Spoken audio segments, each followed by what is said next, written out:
Bwana Yesu apewe sifa, mtoto wa Mungu. Nipende kukualika katika ibada ya siku ya kesho, ibada ya kipekee sana iliyojaa na nguvu za Mungu. Kwa hiyo usipange kukosa sana. Ni ibada ambayo imejawa upako wa kipekee. Ni maombi, ibada iliyoambatana na maombi ya kutaka kuona tena. Kama uko mahali hapa na macho yako yamefungwa, kwa hiyo usipange kukosa katika ibada ya siku ya kesho. Ni ibada iliyojaa na neema ya tofauti.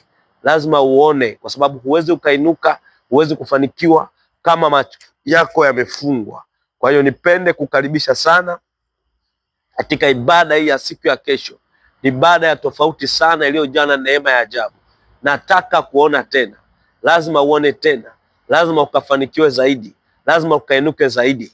Jitahidi sana. Ibada inaanza kuanzia saa 4 kamili asubuhi. Ni saa 4 kamili asubuhi. Kwa hiyo usipange kukosa sana. Tunaanza ibada ya maombi saa 2:30 mpaka saa 4, lakini saa 4 kamili ibada inaanza kamili. Kwa hiyo usipange kukosa katika ibada iliyojawa na upako wa tofauti, ibada iliyojaa na nguvu za Mungu.